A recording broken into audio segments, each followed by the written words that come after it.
We're live. Hello, everybody. Welcome to another episode of the LTA Report. This is episode 3. More off-season coverage. We're going to be power ranking some teams. They're going to be totally unbiased. We're going to talk about my little bit about Shopify and Cloud9. Obviously, you have a Shopify and Cloud9 fan, and we're also going to talk about the Reven interview that happened. I think a lot of people missed or only saw some of the clips, and they're missing a lot of context, and that was on purpose. I kind of wanted to get people to watch the interview, but we can talk about that too. So, my constant co-host, Martin Media, how you doing? I'm good, man. Apart from the fact that literally just before we went live, my C9 jersey fell down. So now it's like a little scuffed, but it's fine. It represents my team, so my Yeah, I team's a little gotta, scuffed. I gotta get something for Shopify in that case. I Do can't they be have caught like a flag slacking. or anything? I I'm used to sure have they this giant do. C9 flag from like that used to go like across this wall, but Uh, I replaced it with the jersey. I actually probably have more C9 I have I'm more like general LCS stuff. I do have like a bunch of merch for Shopify. Like I have a couple shirts, but I don't.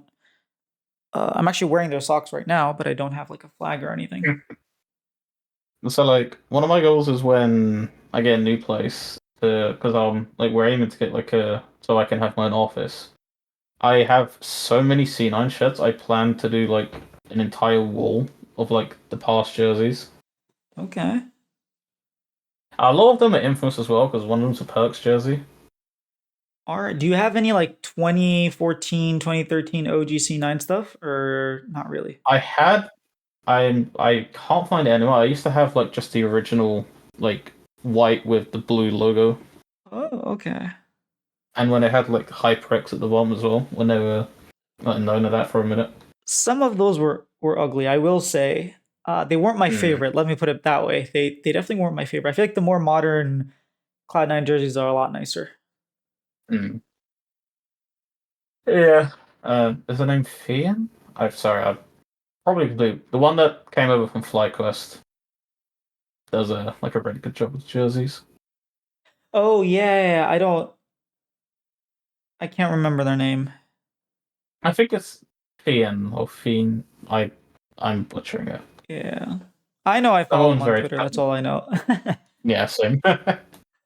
I thought Flag West jerseys were pretty nice. I did not like their championship jerseys, but I did like their MSI jerseys were amazing. Like I loved the MSI jersey. Um, If I wasn't such a devoted fan, I would probably get one. But like, it just come from that sports background. I can't have the jersey of like another team. that's Like, funny. you'll never see me, even if C9 disband, you'll never see me like donning a TL jersey or like FlyQuest if they're still around. Wow. I will say this: if you send me a jersey, I'll wear it, regardless of Fair, who it is. I think that would maybe be like if TL sent me a jersey that had like Man on the back of like that's probably enough to get me in. Okay, okay. But you'll never see me spending my own money on So that's TL the goal. jersey. Grow this podcast enough that If Team any Liquid if any feel like team they wants to need to. send us some merch, then feel free. Yeah, that's the next goal for this podcast: getting free merch from teams. Uh, you want to just dive right into our power rankings? Sure. All C9 right. first. All it there. Yeah, we'll see about that. I'm actually not sure how we want to do this. Do we just want to argue who we think is going to be first? Yeah, I don't think we take in turns. I think we just let the debates happen. I think that's probably a more entertaining way of it All going right. down. So, are you going fly or TL for? We can put them both S tier, right? But do you have another person that's S tier with these two? Have you got the screen so I can look as well, or Oh, yeah, I can share my screen. Give me a sec. Boom, boom. I don't know why I didn't do that. All right, here we are.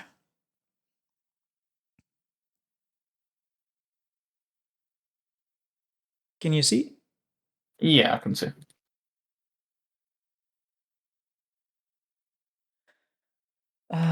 Yeah. Do you have anyone besides Flying Team Liquid in your top Uh, two? no, I think it's pretty. I think it's pretty set in stone. Do we want to do it in order? Or we just want to place them in a tier and then decide afterwards. Yeah, we can place them in tiers and then decide afterwards. After that, I'm assuming you want Cloud9, I want Shopify. It's a little hard to see the Shopify, but do you have? I would argue that 100 Thieves are also in this A tier. Do you have anyone else in this A tier? Or would you like argue against Thieves being in there? Or Shopify, I guess you could argue. Uh, I'd say that's pretty fair. All right. Next, we have. This is I'd going to put be. Lion. You Like would put the Lions start of B. in B. Okay. Mm. DSG in D. In C. Well, you can't really see it, but I'm going to And put that is the DSG most bottom. impossible logo to see on like this I know. background. Is there a way of like changing the color? I mean, that's I just think it's just the like color the of this actual thing. tier. Yeah. That's fine. It's fine. We know where they are. I'm gonna. I wish I could. Okay. DSG and then something like this. Is that, or would you put? And it looks so scuffed when there's only 8 teams. I know. There's like one per tier. I guess we can start from the bottom. The reason I'm putting DSG last is because I I don't understand the logic behind having Abadaga, Huhi, and like you have Scary Jerry, who's a rookie. At first I thought you were gonna put like a lot of emphasis on your carries, so Scary Jerry, and then maybe XU. But then they brought in shot callers, so then XU's like whole idea of like I want to run the game is not going to be there. We saw what happens with Huhi when he has a jungler who wants to do his own thing. So I don't know that there's like much what's the word, like synergy there. And then their top laner for DSG is what's his name, Castle, right? Yeah. I mean, he was okay, but I wouldn't call Castle a carry. And I think Scary Jerry is going to take some time to develop. And I think the thing with rookies is when you put them in bad teams to develop, they don't develop very well. So that's why I'm very low on this DSG team. Yeah, I'm kind of the same just because like I don't think Castle's a bad player by any means, and he definitely gets a lot of like praise from like other players. It's mainly his laning. Like that's not going to translate to when the team needs to like, group up. He needs to synergize. I don't think he's going to have much synergy. I have no idea where XU is probably going to play. He's probably going to play around mid lane, but I'm Yeah, more concerned about them getting relegated than are they going to finish above anyone on this league. same. I think the Luminosity is just gonna take their spot. If you don't know, Luminosity is basically Shopify 2.0. It's or C9 Academy 2.0, whatever. It's Fake God, and then Tomio, and then you have Insanity, and then it's Tactical, and lastly it's Zazel. Like, yeah, that team is going to destroy DSG if they face against each other. It's just, which is funny because like 3 of those members won the championship for DSG, and now they're going to relegate DSG, and then DSG is going to take 100 Thieves' spot anyways. So I don't think there's Dude, much to can say we about quickly that. talk about that? Yeah, I think that what's the threshold for like how much you can swear before it starts hitting your monetization?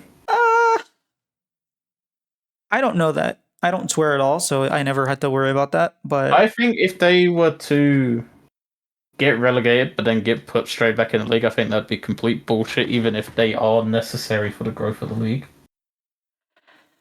I just think it completely undermines this whole promotion relegation system straight off the bat. so while I do agree with you there, I don't actually know they're going to give it to DSG. I think they're, you know, that scene where the Avengers, I think it's the Avengers, they go to Loki and he was like, you came back to me and like, I don't remember the exact words, but it's like, after all this time, you still needed me. So you must be so desperate if you're coming to me. I think that's what he said. And he was like in a prison Yeah, cell. I think Riot's going to bring back TSM. And they're going to, I will say this, objectively speaking, if TSM rejoins the league, they will have a top 3 fandom in the LCS. absolutely. I'm not disagreeing with that. FlyQuest has done a very good job of like getting that 3rd spot that TSM left wide open. NRG wasn't able to like dominate, even though they won. And like for all intents and purposes, NRG were definitely supposed to be that 3rd person. they completely fumbled the ball. They tried to buy viewers on their YouTube channel. It wasn't great.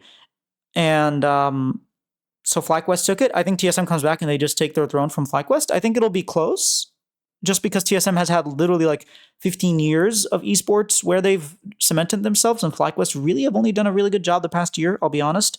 Maybe a year and a half if you want to be very generous.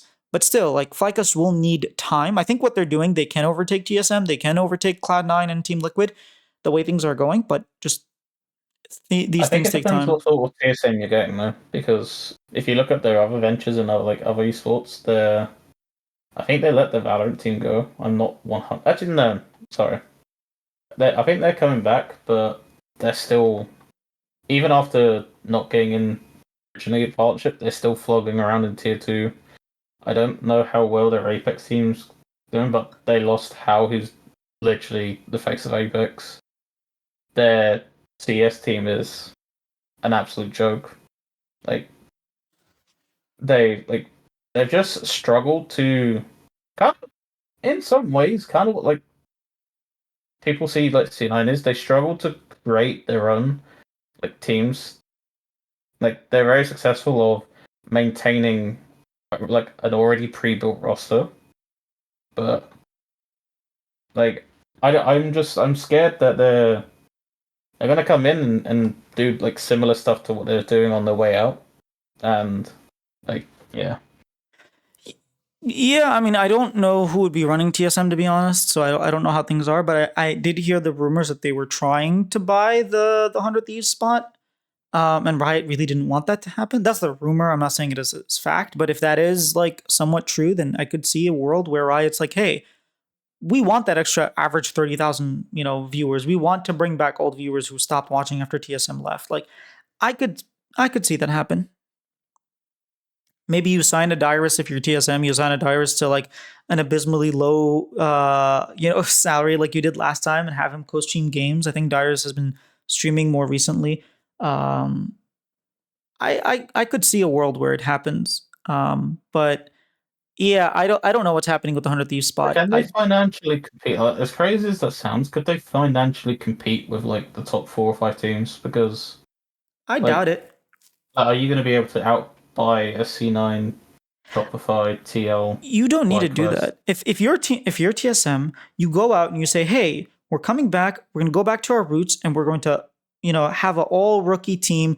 You pick up a bunch of people from like, the top academy teams. You promote them, and you just like, "Hey, we're actually like investing in tier two. Look at how much we care. We're back, and we're ready to Would like you elevate the imagine if region." there was like a TSM SOE? Like that would do crazy numbers. Yeah, exactly. You literally pay them minimum wage. You pay them the 75K or whatever the minimum will be at that time. You pay them the minimum. You're probably, I mean, if you're paying 75, you're not going to be running operations for more than, like let's say $1 million. Riot's already paying you more than $1 million a year. You're making a profit, So I don't even think you need to do that much, Even if it's like 1.3, 1.4 mil, your costs. If you're paying everyone minimum, you're still running at a profit. Yep, I agree. I don't think they'll come back.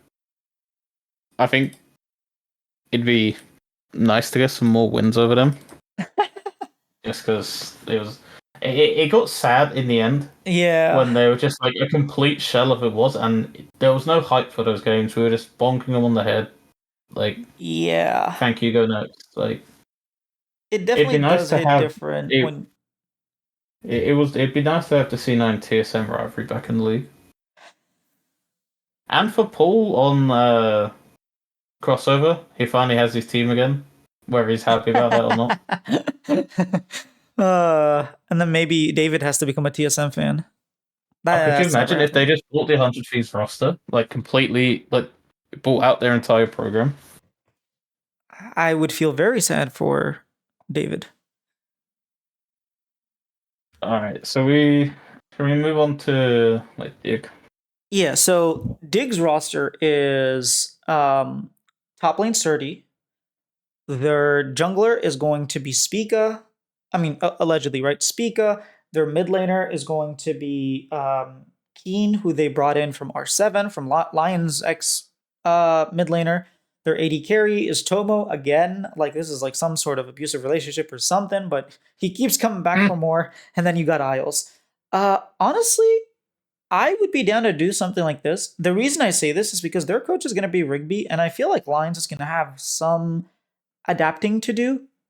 Hmm. Um, to like, The reason I had Lion first is because I think maybe because I am hyped for Saint, and I think the initial like buff you like most imports normally get before they get what was the term? Something that like NAified.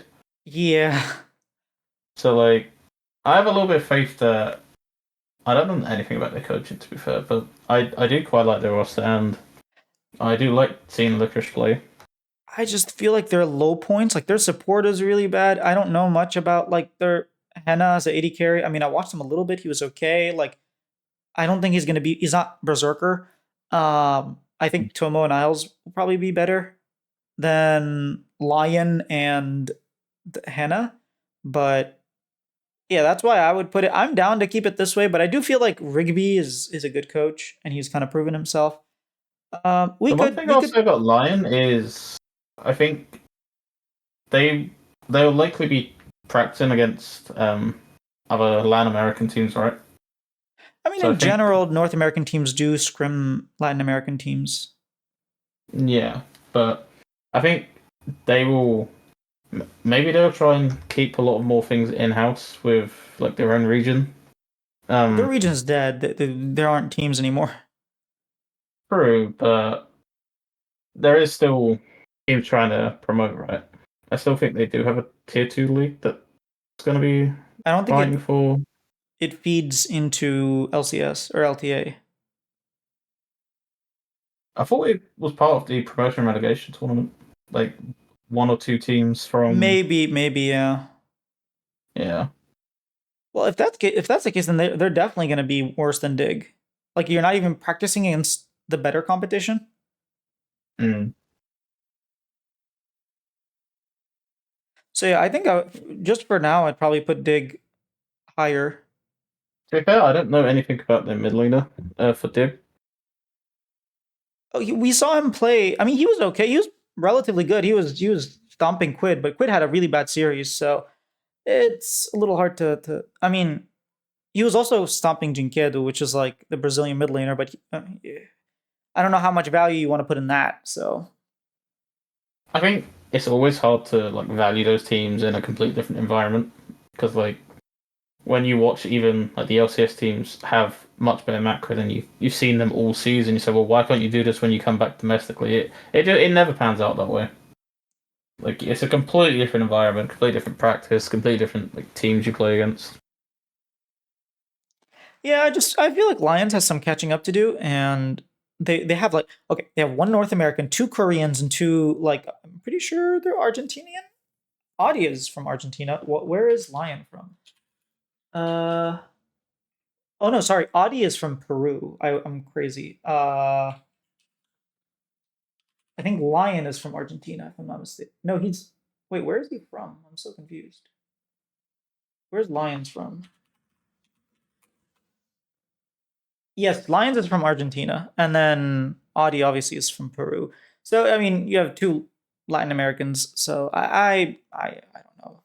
Um, I'm not too high on this roster. Initially, I think they're gonna have like a slow start, and eventually they might do better. That's my read on them at least. Yep. I think you've convinced me. All right, we can just agree that 100 Thieves are gonna be the worst team here, right? I think so. I, I don't want to seem biased. I don't think that glow up was like an indicator of how they were the whole year. So like beating C9 once is like they are now the third place team, even if like they did go to Worlds and deservedly so. I Yeah, I think it just was more of a I crash just on feel with the C9's. I just feel with the I feel more confident with Blabber and Vulcan and Svenkin a reset before going again. I do like FBI. I do rate the FBI pickup. So I agree with you. I think for all intents and purposes, 100 Thieves should just be the number 3 team. Like if we're respecting what they did from last split, they should be right here. Uh, but I cannot get over it was due to a Cloud9 crash. Like that's one thing, like context. I'm gonna let you handle the C9 part bias of this part, so just so I don't get flamed. Yeah, I Take think it that away. C9 definitely like crashed and burned. We heard they were doing extremely bad in scrims, like there was internal problems. We saw glimpses of that in spring, summer really went through, and they didn't have like shot calling, they didn't have enough. Yeah, it was a really bad time for them. Jojo was trying for his life to make something happen, and it just felt like the team was playing solo queue. Maybe even worse, because they were in their heads. I do like the Sven pickup. I think I rate Sven over FBI. I know FBI has like, won more recently, but I do rate Sven higher. I guess technically FBI did play against Sven in that fateful Dig versus NRG series that was still haunting me to this day. But I just out of with the context, I do think that Cloud9 would be higher. Also, I think the argument for 100 Thieves is they have the built-in synergy, and this split is going to be fearless. It's going to be quick, and it's only going to be top 4. And it might be Cloud9 might need a little bit more time to like gel and to integrate Loki and Thanatos to get a little bit smarter about his TPs and his team fighting. So that in that angle, I can see it. Now you might be saying, why are you not talking about Shopify? That is partly because I'm like Shopify fan and I'm biased, but I do think that we have the better carry. I think that FBI last year did not have a great year, whereas just so people remember, the only AD carry ever to win first team All Pro while not making it to playoffs.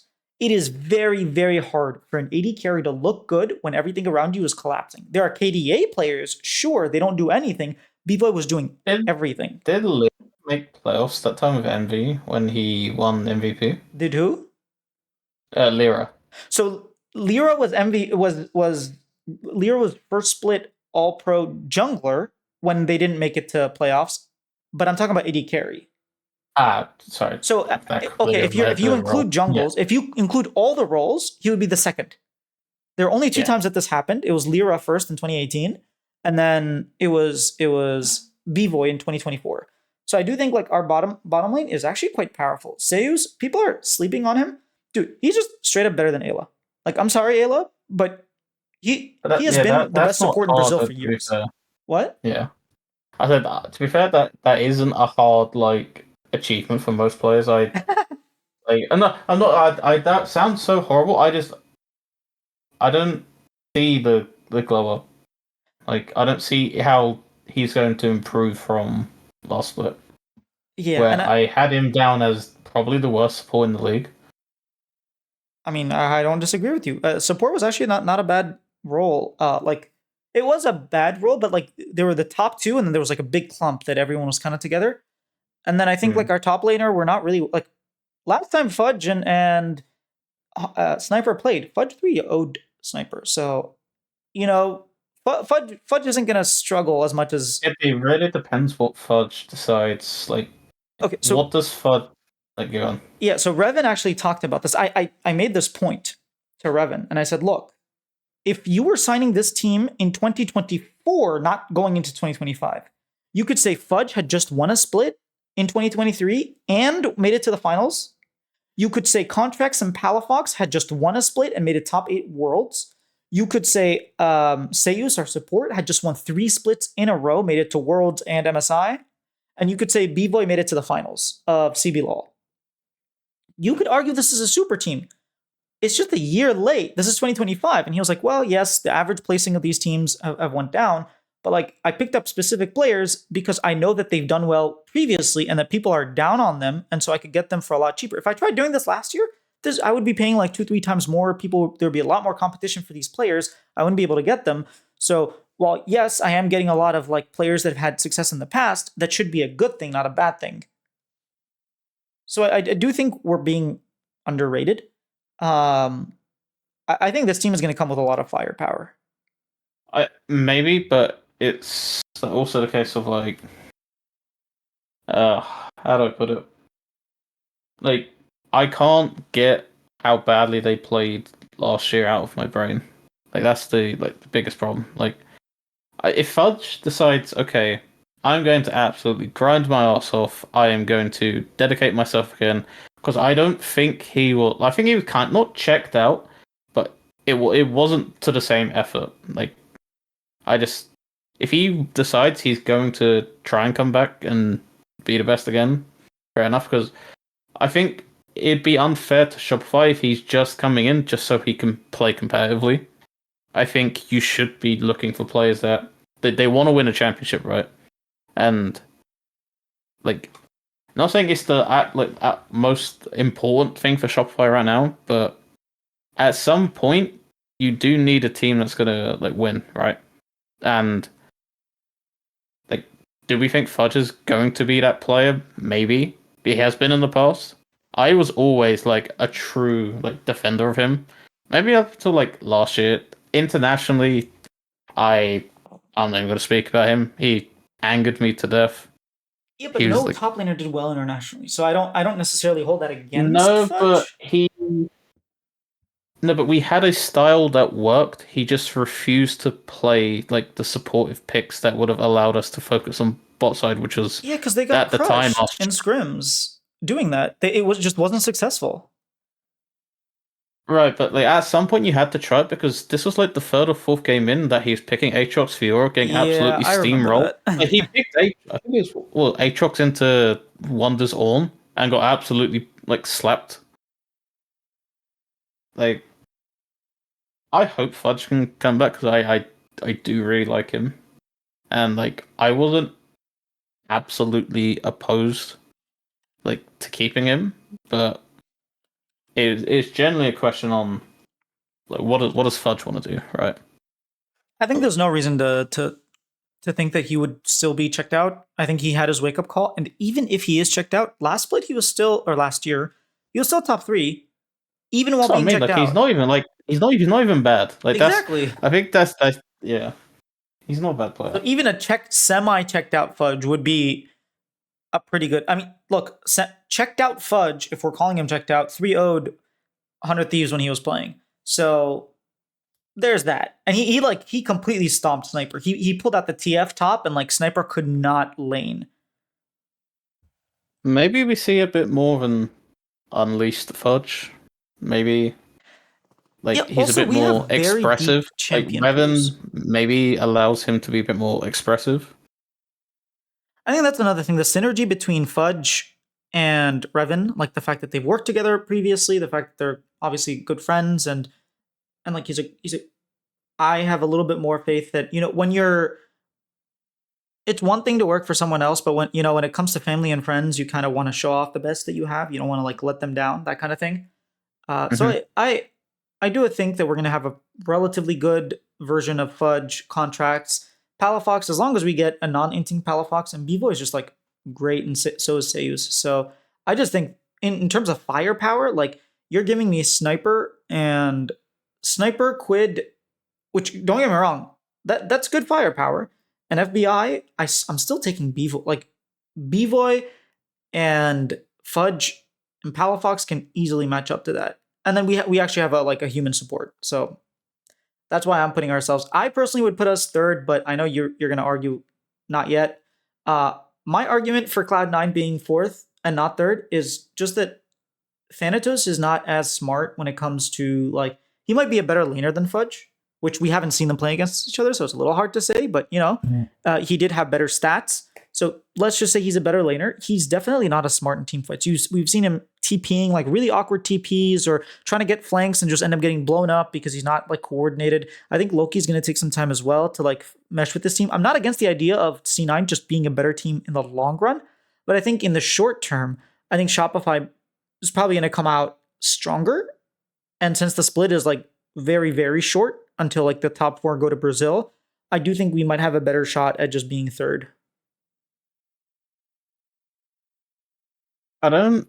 It wouldn't surprise me if like, anyone in AE tier 2 be that third place team. It generally like wouldn't.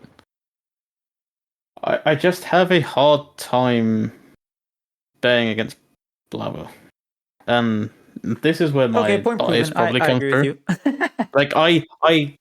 Like until we start finishing like sixth, seventh, like once we start trembling down the table, that's when I will like fully get off the train. But this dude's still so he literally first team All Pro last year.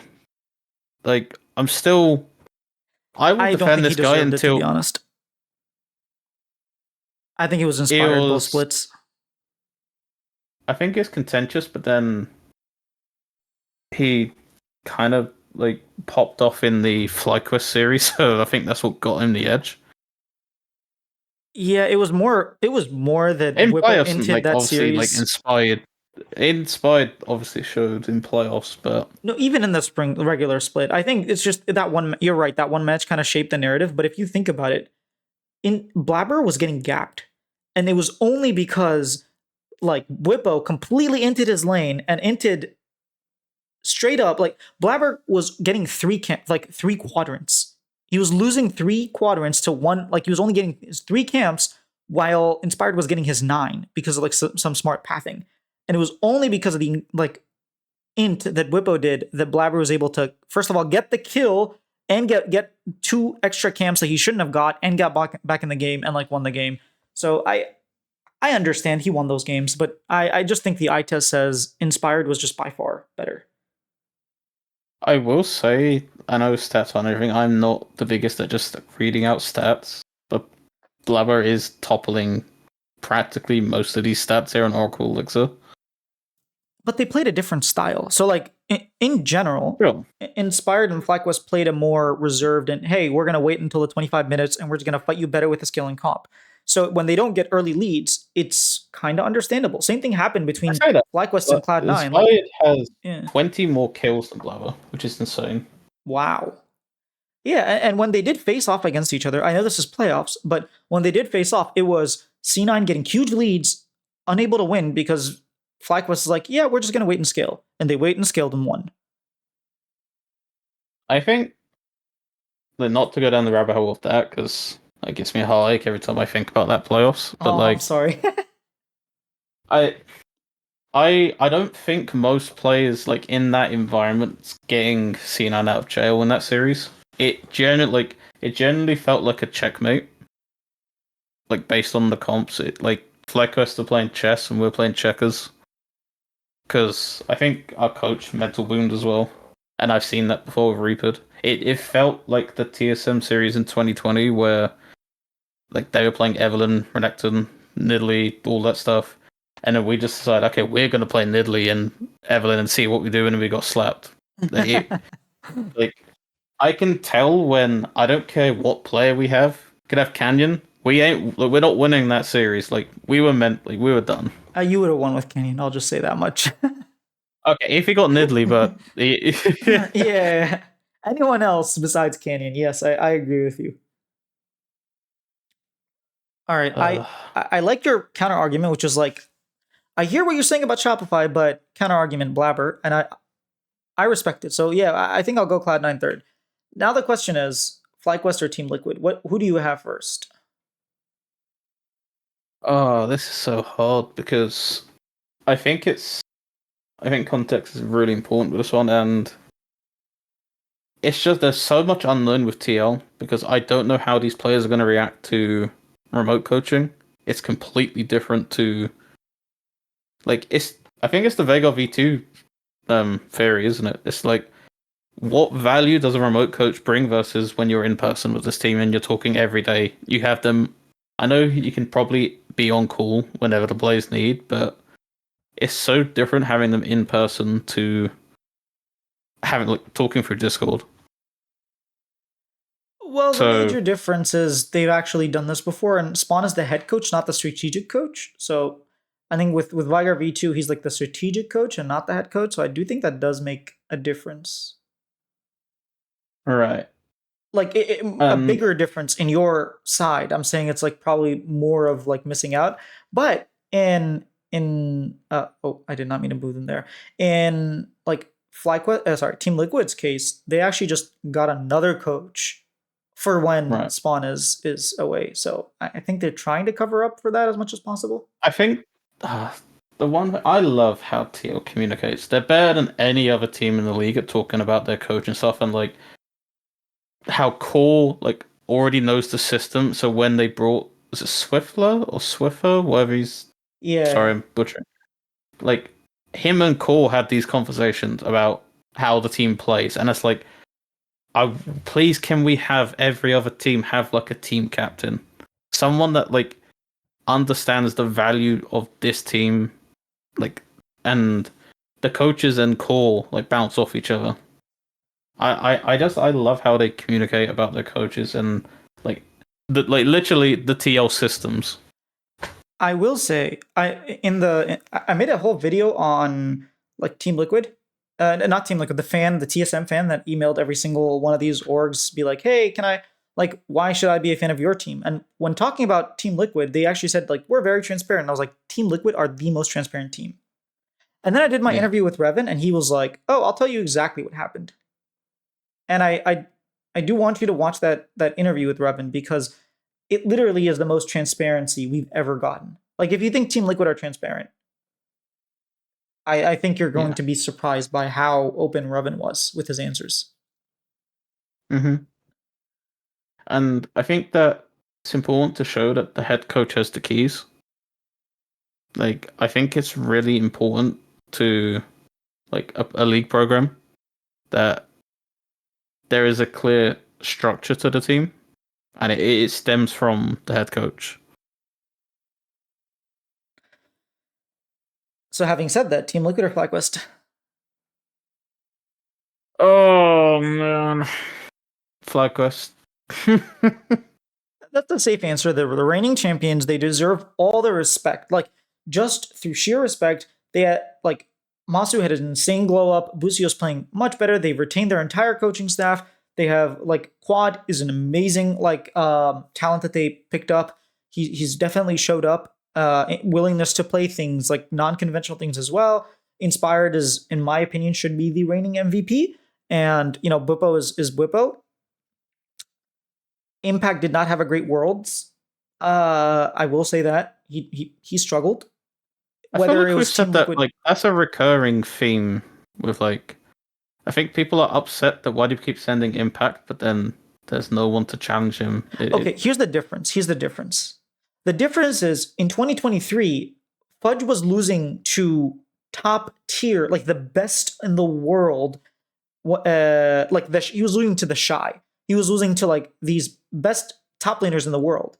Impact was losing to Kiaya. Impact was losing to Yeah. Weiser. You don't even know who these players are. If I asked you, like, what team does Kiaya play on? Maybe you would because it's kind of a famous team, but like, these are playing top laners. They're legendary in their Mm-hmm. own right, but like, they're playing. He wasn't Yeah. just losing to other. And I know Spawn was like, oh, well, we lane swapped him, and of course he's going to be down. It's not just that. It's the fact that he's like getting solo killed. The fact that he's just like, he looks mechanically he looked bad. It's not that you were putting him in bad situations. I understand, but then in those bad situations, he made bad decisions. Normally, Yep. Impact is the one who you put him in bad situations, and he does smart decisions. And he did have like that one Jax game where he hid and was able to get XP in that. But like, I'm not saying he played all bad, but he definitely had if he had a glow up in the summer split, he had a glow down or glow off in at Worlds. I think it's hard as well because sorry to cut you off, but like I just think domestically outside of Buffalo, who is like shoving him like out the door? Like it's really hard to like he's hard to put down. Like I think that's the biggest problem because then you're consistently sending a player that's likely to struggle on the international stage. I'm not even looking at international to be honest. Like, well, that's one of the things that I actually Revan talked about. He was like, you know, when you look at our carries, when you look at Bevoy, Palafox, Fudge, and you think, are these really the people that are going to win you an international competition? And then he was worried about like the firepower of this roster. And then he looked at the firepower in NA and he was like, wait a minute, like Berserker and JoJo are gone. This team is definitely has enough firepower to win LCS or LTA. Like, what's your best top side? What's your best like carries? I'm not scared of like a Quid FBI sniper. I'm not scared of like obviously a Bwipo, Quad, and Masu are like the best, but they're not unbeatable, you know?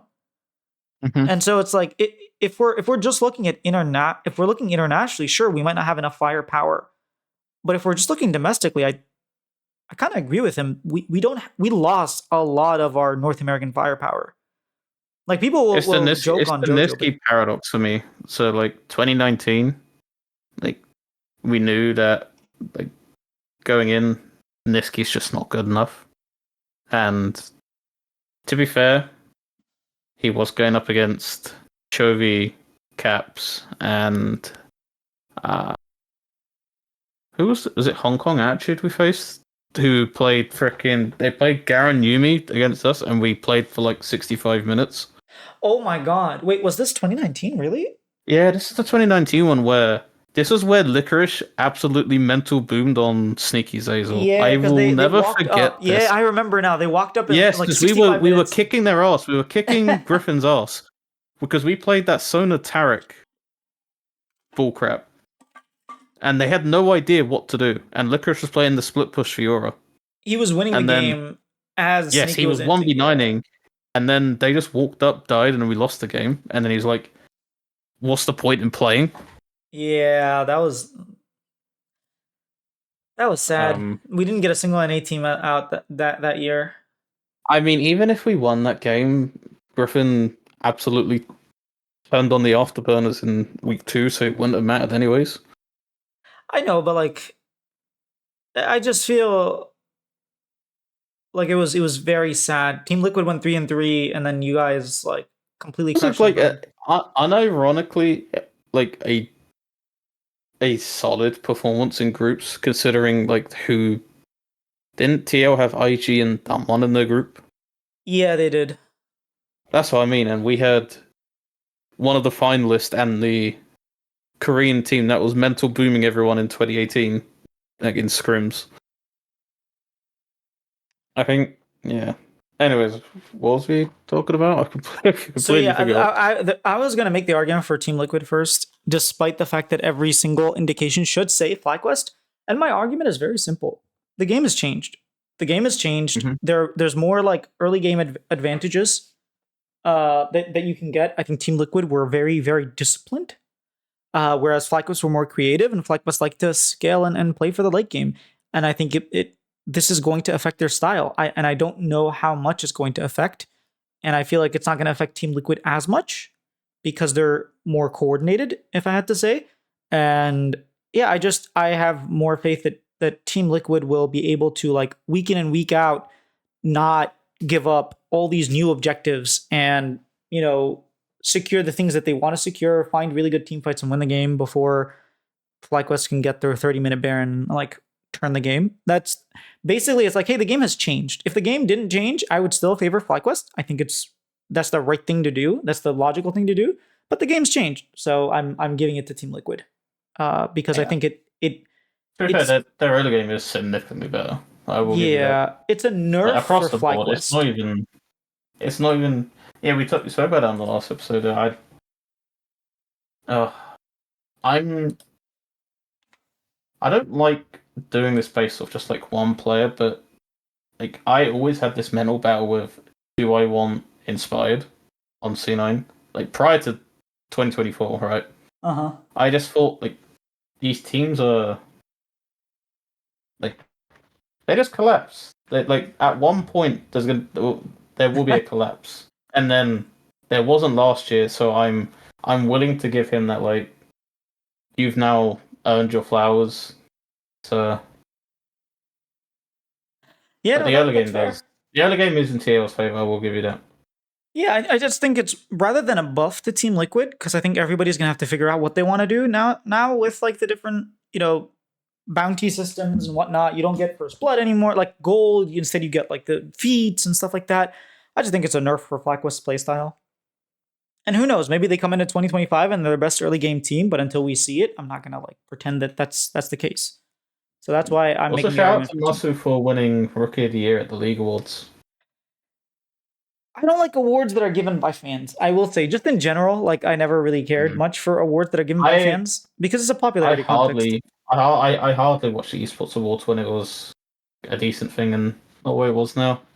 Yeah, I It's mean, just not for me. It's just not for me. yeah, congrats to him. I'm not gonna like diss him for doing something great, but I do think that you probably want experts deciding something that someone who's at least someone who's watched all four major regions, right? Like the fact that Sheer Mm. wasn't on there when Sheer was like this prodigy, straight up, because he didn't make worlds, people didn't talk about him, so people didn't even know he existed, and obviously people didn't vote for him.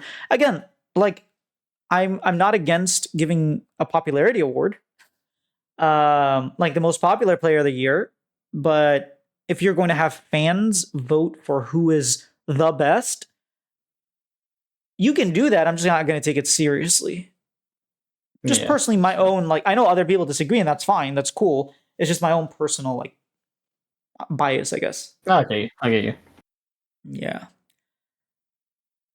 So, do you want to start? Do you want to talk about the Reven interview? Yeah, sure. All right. So, like going into this, the only thing I've seen is a YouTube short clip that I wasn't even searching for, where he spoke about Palafox being, like, quote me if I'm wrong, like the fifth, sixth choice. I'll actually play that clip real quick on stream, and then we can I'll talk about it. Let me just pull it up. I know it's somewhere here. I just got to figure out which one it was because I uploaded more than one. All right, I think it's this Interested one. at all. Like All right, let me. There we go. because because at the time I was basically not interested at all. Like I had David ahead of him, Jojo Pen ahead of him, and Niski ahead of him. So and I said all this to him in the call. I basically straight up insulted him in like various Did ways, the clip which pop is up? like so first off, like our mid lane priorities for Hello. players is like 1, 2, 3, 4, and you're like 5 or something. What's up? I said, did the clip pop up? I can't see it on stream. Oh, really? You can't see it on stream? I Oh, not on Discord. Not on Discord. Oh I yeah, guess you're I just showing didn't them. share it on Discord. My bad. But Ah, okay, it okay. was on stream. Yeah, I forgot to share it. But yeah, basically, I just played the clip, and he said something along the lines of like, I basically insulted Palaf. So what happened was, I'll go chronologically. 2020. So in the interview, the first like half of the interview is him talking, me asking like, dude, what happened between spring and summer? Because at the end of spring, we looked like we were at the precipice. Like we looked like we were a top 6 team. It's just at the beginning of the split, we were not that great. And then kind of the same thing Mhm. happened at the end of summer. Like we definitely looked better than NRG and Dignitas, but we just didn't make it. Like we were taking games off FlyQuest. We beat Dig, obviously. It's just, it's too little too late. And he explained why that happened, so I won't spoil everything here. But then I started asking about our 2025 roster, and I was like, okay, our rumored roster is this. And he said, okay, what happened was after we finished seventh again, we didn't make it. We lost we lost that first game to 100 Thieves, and then nothing mattered afterwards. We took a couple days off. Then I went to management and asked them, hey, am I fired? They said no. He was like, what? Okay, that's new. He was like, any place where you go seventh twice in a row, like even once, you're fired.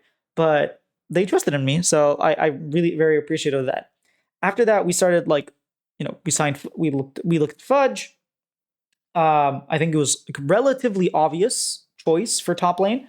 Yeah, He talked about 100%. Zazel. Like he did want to keep Zazel, and actually Zazel promised that he was going to play in the LTA, he would only play for Shopify.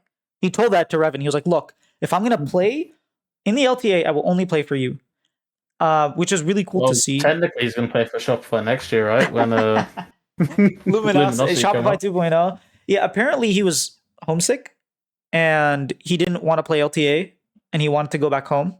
And I know, like, since he joined EG and he had that whole docu that was made of him, I've known that he's like he's part of a very big family and he's very close to his family and his brothers and whatnot. And so I wasn't surprised when it was like, yeah, he's homesick and he wants to go back home and play online. So that does make sense. He's going to crush it there. Apparently, during scrims, when they were in Korea boot camping, he just wanted to show the team how valuable Zeyzal was. And he told Zeyzal, hey, I want you to not talk and not ping for one scrim set. And he said, we were beating everybody, right? We were beating all the LCK Challenger team. We were actually scheduled to play, I think it was Hanwha or Genji. They were like the bottom team. They were the worst Challengers team at that time. Told Zeyzal, look, don't say a single word, don't ping. And they went 0-6.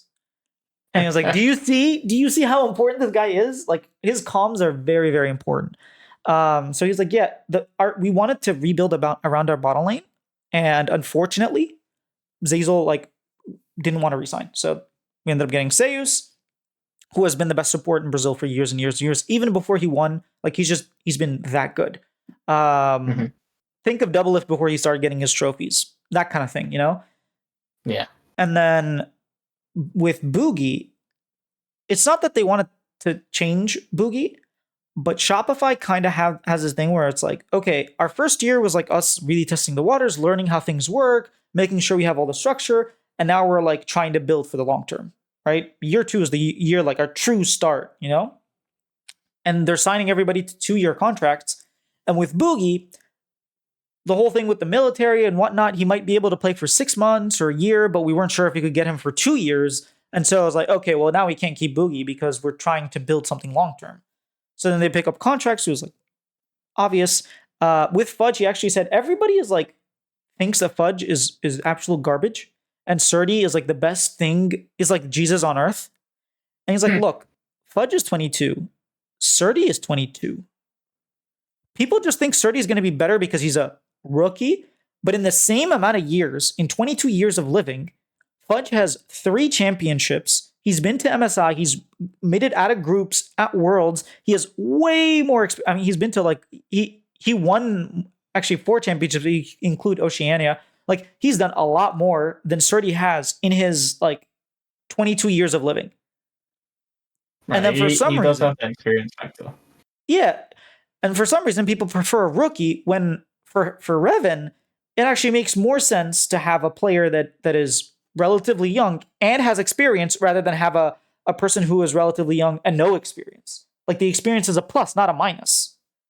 So that happened. Then I talked to him about David. And I was like, look, man, Palafox had his worst split in spring. Worst split he's ever played. He went out, he publicly said, look, this is the worst I've ever played. And then he had an even worse summer split. How on earth are we picking up this guy? I may have said it a little bit nicer, but basically, how on earth did we pick up this guy? And he was like, look, I watched Worlds the past few years, Faker leading his team multiple times to win the World Championship, and I noticed something, and I wanted to emulate the team around this. I want a playmaking mid laner, and they're very, very rare. There's a reason I had Jojo Pune ahead of Palafox. There's a reason I had Niski ahead of Palafox. It's because I wanted a playmaking mid laner. And you can say a lot of good things about Insanity, but one thing you can't really say is that he's a playmaker, because he really isn't. And if you're setting your goal for this team to have a playmaking mid laner, I kind of understand making the swap. I did mention like, look, he played so poorly. He was failing like his combos mechanically. He was like getting pushed out of lane, TPing back, getting chunked, having to go back and lose min. Like he was just playing poorly. And he was like, look, a lot of the plays when I looked over the tape, it was him doing stuff, being proactive, and sure, it didn't work out, but he'd rather die trying than not do anything and lose. And I heavily respect that. And again, he looked at the tape. I didn't, so I'm not going to say he's wrong, but from my memories of the games, it didn't seem like he was doing that. It felt like he was just straight up inting. Maybe it was communication issues, whatever it is. He also I think it's somewhat in between, because but even if he was completely brutally honest, like he does have to also defend the player to some degree, because you do have to justify, like even to at least to himself, why do we have this player to begin with? The one interesting thing he said, I got a message from Palafox, not from Palafox agent, not an email, nothing. I got a DM from Palafox, and he read it to me out loud, and it basically said that, "Hey Reven, I I'm looking. I saw the project that you're putting together in Shopify. I'm really interested. I know you might not be interested or think that it would be a good idea. I would be a good fit, but I just want to, touch base with you and talk. And I think it would be beneficial for both of us. And he said that one little thing. It doesn't seem like a lot, but in the league esports, basically never happens. You kind of just let your agent do stuff, and you're not very proactive. Like he said, the fact that he was willing to go and fight for his job is something I haven't seen from players. It shows the hunger. Yeah, and he's like, I've been in the scene. I've been coaching professionally for 7 years. I've been playing for even longer. I haven't seen this kind of thing. And the fact that Palafox had that was, it even started the discussion. He's like, I wasn't even considering Palafox until that happened. And that's sort of what the quote that I showed on stream and the one that you saw on YouTube Shorts. It was from there.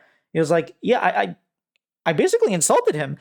And I was like, look, I have everybody else ahead of you. And like, we had multiple discussions. Obviously, he didn't tell me everything that went on. But throughout the discussions, he even gave, he says like one thing that he tries to do is he will try to get like, aha, I got you moments, where he'll try to trick the player. And he says one thing, I will make it very easy for you to not take any responsibility. Like I will paint a picture that kind of directs towards, oh yeah, it was my teammate's fault here. Oh yeah, like if he played this better, we would have won. And he's like, he didn't fall for it. He was just like actively taking responsibility for his plays. And he's like, that is the type of empowerment. That is the type of hunger I want. And I will say, like, I was very critical of the Palafox pickup. Mm-hmm. And the more I talked with Reven, the more I understood, A, you want to play making mid laner? I'll give you that much. B, it looks like he's hungry. Is it worth the second chance? Sure. I mean, he wasn't our first shot. We wanted Jojo, and Jojo chose Mad Lion over us.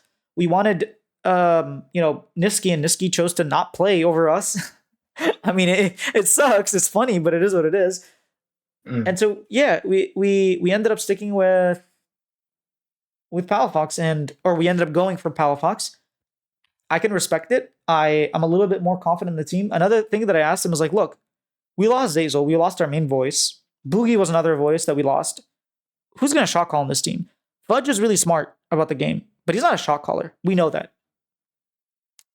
B-Voy is like very vocal in game, but he's not a shot caller. He gives information, but he doesn't shot call. Seiyu's like, let's be honest, he's coming in. He probably speaks a little bit of English because he worked with Route, like a Korean AD carry, and they spoke English together and whatnot. But he's not going to be as comfortable shot calling. So who's going to do it? And he was like, it's going to be contracts. We have a lot of good communicators who can communicate information, and it's on the contracts to make the plans and shot call. I like the fact that we have a team leader already. It should just be contracts. I love that fact that he already has that figured out. So just hoping for the best for the team, to be honest. I wouldn't hate the fact if we don't finish top 4 in our first split. Like, I'm not win now or bust. But after talking to him, I do feel like maybe we can make top 4. Like, look, I just want to see us in Brazil. I don't care if we win. I don't care if we lose to the Brazilian team. Just okay, maybe B-Voy and Seiyus would absolutely hate to lose to a Brazilian team, especially if it's like a louder pain. Oh my God, dude, the Brazilian fans are... Whew, I'm not going to see the end of it on Twitter. But I'm down to see what happens. That's the TLDR. He gives a lot more details on specific things. One thing, like, I'll just give another tidbit. He talked about, like, every single team he's been on, he's tried this thing called silent scrims, or like no comm scrim, where just nobody talks. And on average, the win rate just skyrockets.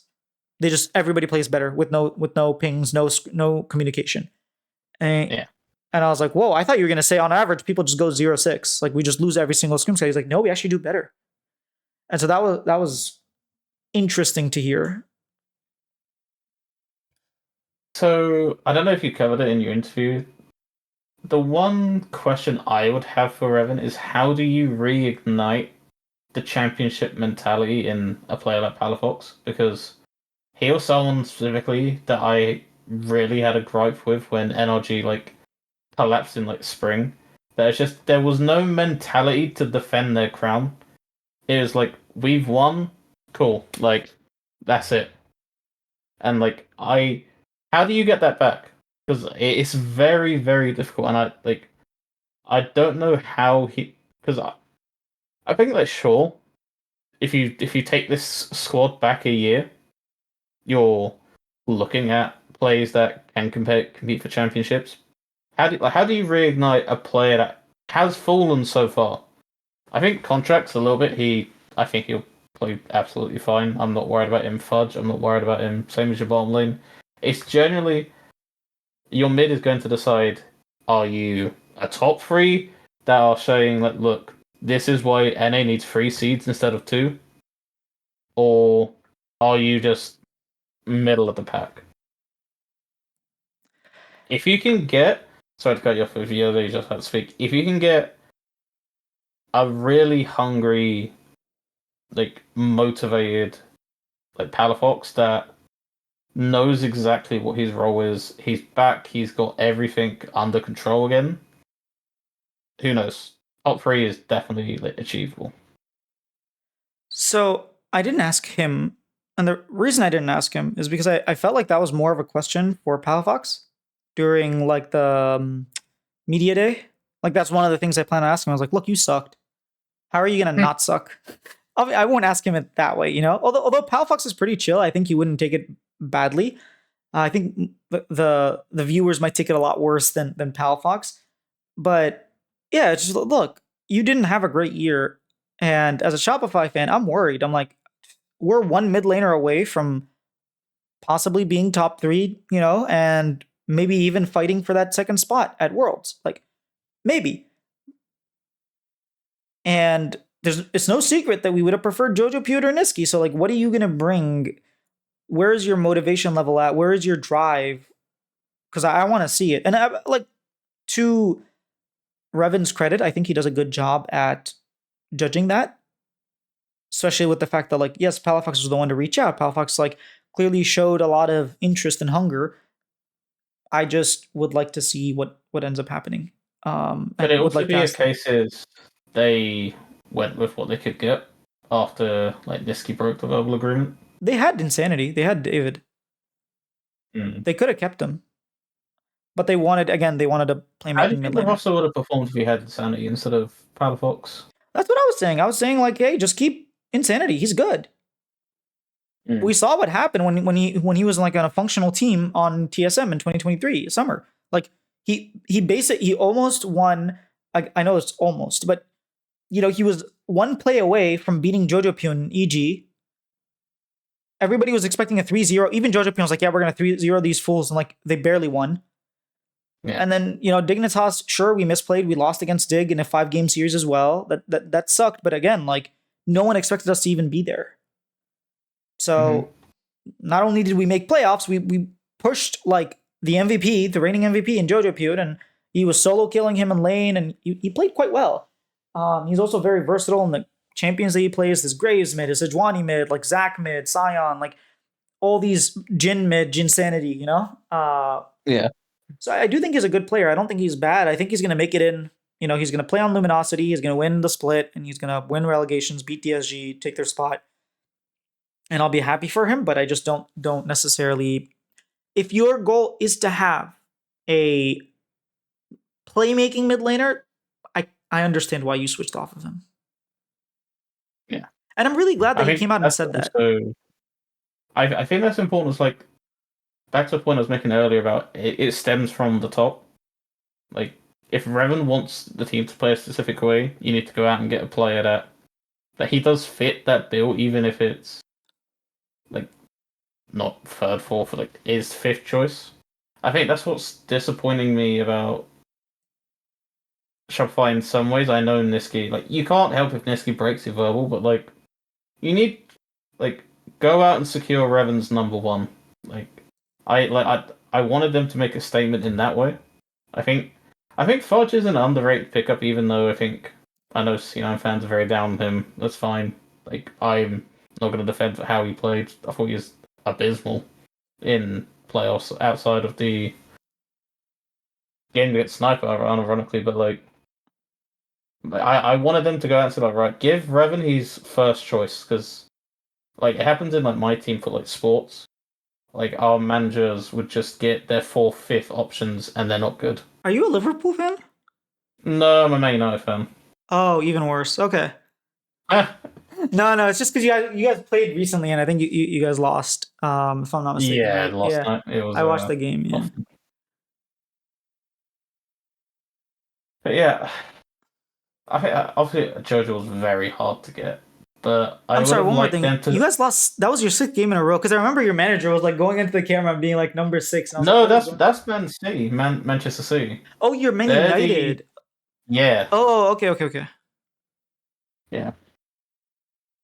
Yeah, I would have liked to see like a even if it didn't work out, I wanted to see a stronger attempt at like give Jojo like a mansion or like I don't know, it's talking silly, but I You wanted don't. to see them like just throw the kitchen sink.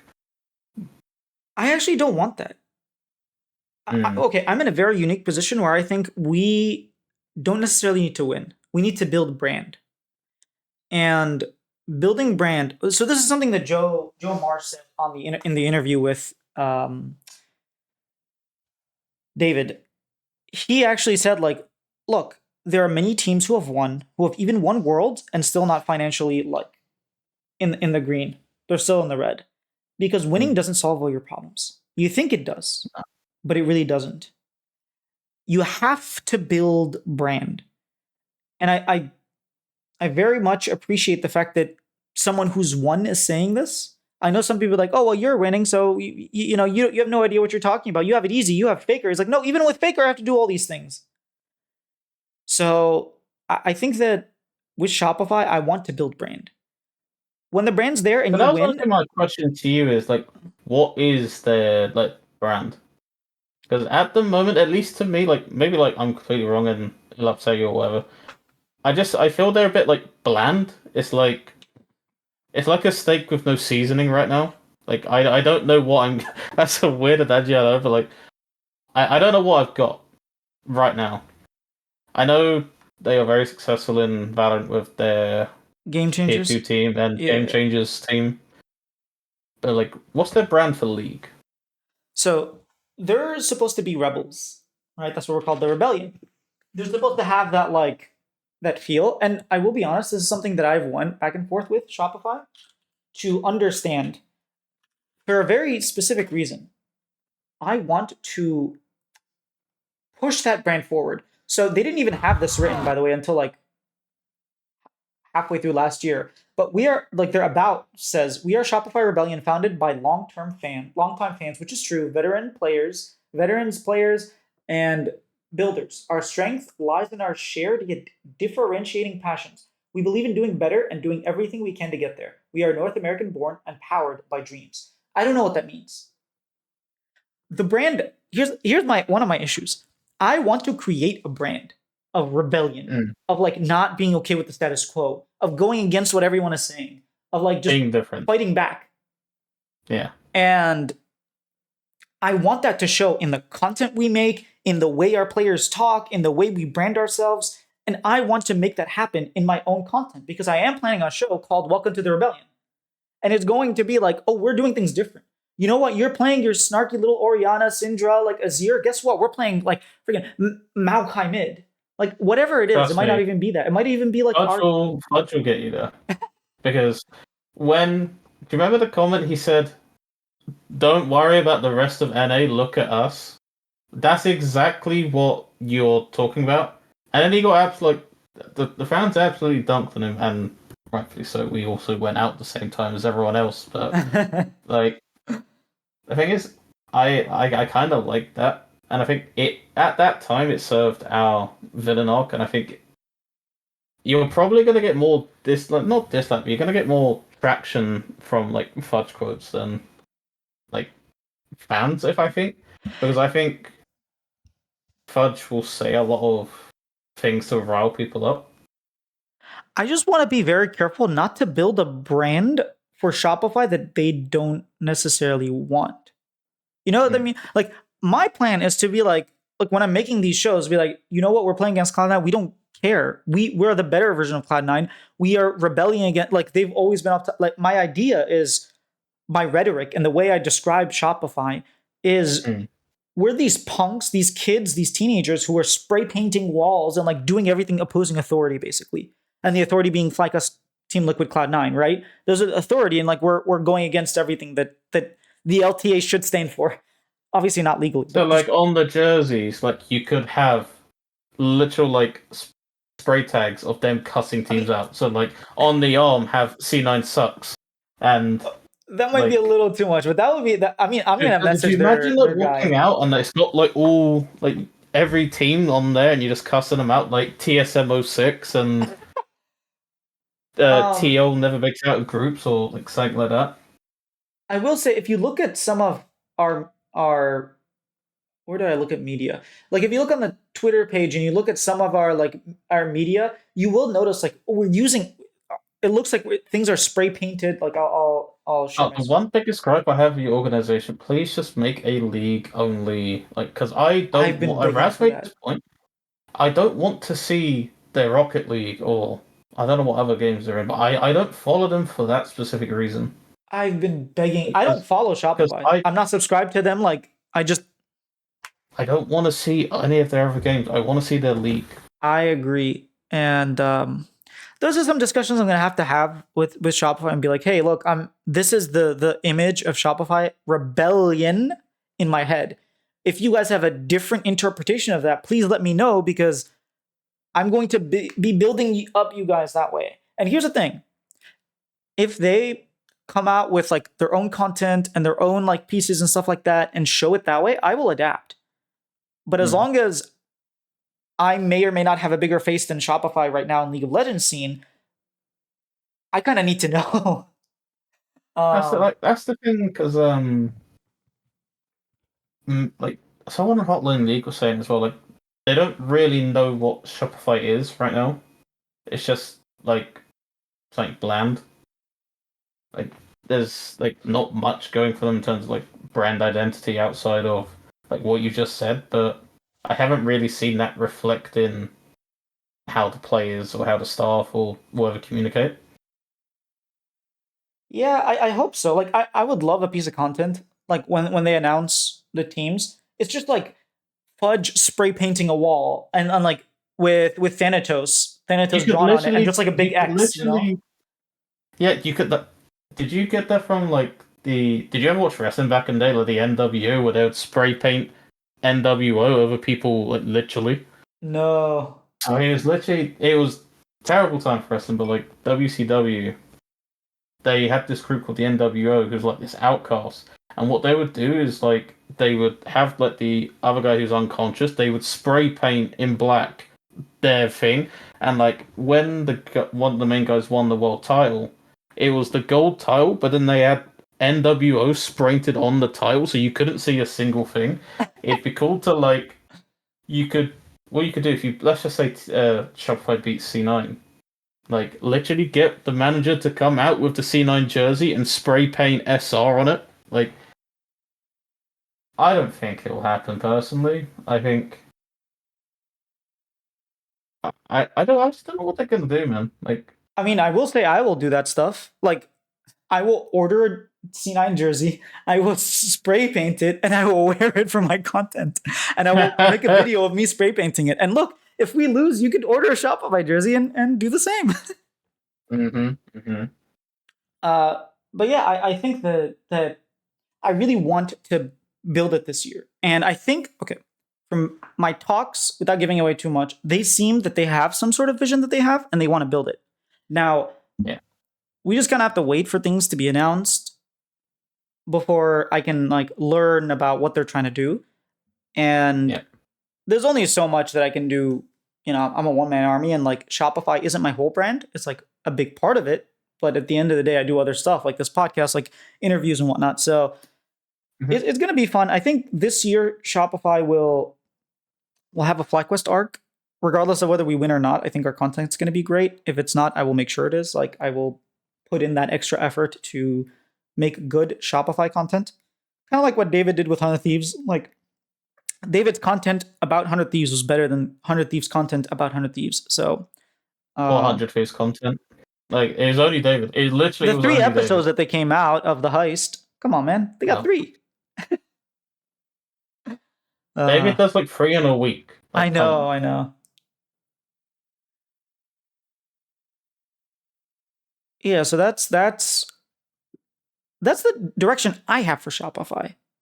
I don't know that that's the direction they have for Shopify, but we shall see. I'm counting down the day. I don't know how many days are left, but I'm Hey guys, I'm David. We're Insanity. waiting with as much patience as I have Tell me when we're good. until they give me a direction to follow.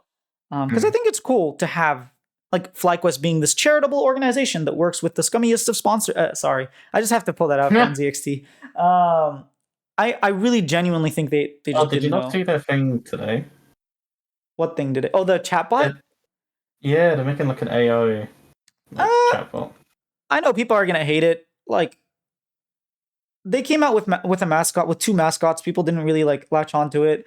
They're gonna try things. Like I'm not against trying and I think failing. it's just like I think people just need to realize not all orgs are perfect. Like they literally also work with a betting sponsor as well. Like their CS team, I don't know if it's ran, but a lot of CS teams do have a betting sponsor. Yeah. FlyQuest is no different, and they're meant to be the charitable org, and they're working with betting sponsors. Like, come on. Yeah, so I don't like to like that's why even in the video that I did about all the teams, the email that the fans sent to all of the teams reps and they all responded, I had a little segment of like FlyQuest and I was like, dude, this response was great. This response was great. This is absolutely true. Like we feel that they've done a great job. And then like the blurb about their sponsors, and then I was like, we love our sponsors. NZXT has this amazing program, and then it's just like fading into the video, and the video plays of like how scummy they are, and then I'm like, look, I'm not gonna dock them points for that. I don't know that they knew about that, Mm-hmm. because like again, most people probably didn't know about that, but apparently, if you were to go get a black market deal, you would be in better condition than renting their PC program. That's how Wow. bad of a scam it is. Yeah, it's bad. But anyways, that's neither here nor there. I do want us to have like an identity, like FlyQuest. I don't know what Cloud9's identity is. Like you're a fan. What is Cloud9's identity? Outside of the players. Like, don't talk about the players. What is Cloud9's identity? I think they still keep with the meme identity. Like they are still one of the louder people on Twitter. I think their teams may have recently lost their way. I think that I'll probably leave this for another episode, like to go fully in depth. But I wouldn't say I'm currently happy with how the three main games that they consolidated into is League, CS, Valorant. I wouldn't say I'm currently happy with how any of those teams are ran after the consolidation. So do you not have an identity? Is that what you're saying? It's hard to say. Like, I think identity is such a like I regret even using that word earlier to ask you like what. I still What think is their they are the branding? meme. How about this? What is their branding? I'm no expert on brand, dude. I like their No, branding. no, brand is whatever you see. Like when you think of Duolingo, you think of owl and language learning. Like that's their brand, right? When you think of like Nike, you think of just do it. That's their brand. What does that even mean? I don't know, but it's their brand, right? It's the image that people think of when you think of Cloud9. When I think of Cloud9, outside of their players, I don't really think we are the cool boba people. Like I don't think anything. At least with Team Liquid, I think we are rich. Like Paid by Steve was a meme for a while, but like it's still ingrained in me a little bit. Like Paid by Steve, you know? I think they have lost their way in terms of being the underdog team. But I think that's because they also got bored of just finishing second, right? Because they I literally I think it was in 2020. This is I can't even remember if this is actually a thing, but I thought I remembered a quote from Jack saying like we are starting like a new like era of C9, and that era has brought us how many championships? Four, right? Yeah, for one each Four year. champion, right? Like up until 2021, I had never seen my team compete at MSI. Like, so where I think they're trying to now figure out who they are again. I still think they do keep with some of their values of being a meme. Like social media, they're still right up there with the best of them for like being a meme org. So their brand is that they're a meme org. Uh, Which is okay. I'm not saying it's a bad thing. I think their socials are like they have one of the. I think they have one of the better like social teams because like across all games, they kind of keep the same like identity in terms of like how they tweet, how they interact with fans. So I if I feel were to like say if they're more TSM, transparent, absolutely. like let's say 2016 TSM, what is their brand? What is their identity to you? What's the first thing that They comes felt to like mind? they felt like an old school like sports team. Like they're down to grind. They are going to be the best. That's it. For Like me, the first words that come to my championships. mind, yeah, championships, Bay Life, and like obnoxious fans and TSM chants. That's like the first thing that I think of when I think TSM. When I think of Optic, I think Green Wall. I think just like Hmm. thousands of people just wearing their green jerseys while like the other team doesn't have a single jersey like fan. It's different from game to game though, because like in C9 it's tank tops. In C9, in CS it's like tank tops and Boston Major. Yeah, so I should stick with League. You're right, but that's just my idea is like, what is? I think C9 needs to really figure out what people think of what when they think of C9, not because they need to drill that in or like have it as a phrase that they have, like just do it or anything like that. But I think what they need to do is if your marketers like Yangshin or whoever is working on your marketing team doesn't know what image you want the world to think of you as, But then just to be how do clear, you know what to I do? wouldn't say they don't know. It's like I don't know because I am no expert in this. It's not about expert. I'm saying Like what does the casual fan think of? And if you can't answer that, then either A, they don't have a direction, B, they've done a bad job with their direction. I think they've lost. I wouldn't say they didn't have a direction to begin with. I think they've lost. I think at least the personable people in their organization. Like I think they still have like Mango, for example. But Mm-hmm. as far as the league goes, I think some of the fans are just fed up with how it's run, and I'm not specifically meaning that they need to have an academy team because even Joe Marsh said you don't need that. Yeah. Whether I agree or disagree, like that's a value that Jack also saw. But I think they've kind of lost their way in. They were always the well ran team. Like at least in my mind, I thought they were like pretty well ran. I guess you could think of systems. Systems might be a. Like and system and I think players like Sneaky just brought like a sheer positivity to that organization because like you never saw this guy tilt, you never saw anything bad from him, and we also had that underdog theme because when Double If used to say Sneaky and lane, and like we just had this underdog like mentality. So like, and it's literally going to your point. We didn't win for years. And you were more Like popular. we I'd say TSM was still probably popular than No, no, us, I'm but not like the saying rest of the league, in ranking. yeah, I'm saying like the number of C9 fans now and that number, which is not a direct comparison because the number of fans are just less in general, but the number of C9 fans back then were a lot more. yeah. So yeah, I the reason I ask is because you're a uh, C9 fan. I think it's also maybe I don't think about it too much. I think more on how does the team structure itself because we're already like so big. Yeah, would I want like what KC has like a whole stadium of C9 fans? Sure, but I think a lot of our problem is our fans are just fed up with how the teams are run. I think if you started doing things properly, you'd see the floodgates come straight back in. Like, I think the fans are just sitting there waiting for. Maybe it's not. Like, I think that's maybe unfair to say, but I do think they're waiting for them to start acting how they've always known. I think for sure one of the things that comes to mind when I think of C9 is angry fans. That's definitely I like I think where you say teams don't need to win, C9 needs to win. Like that's their problem with like their fans at the moment. And no, I wouldn't say they're competitive right now. And I think that's a big problem for a lot of their fan bases. It doesn't feel like they're trying to be the best anymore. Not from my eyes. Like, I think I'm more intrigued about their approach to shit than like many like others. But that's because I've had more conversations with like people within. So, but I think like just keep saying this one. I just think fans are fed up.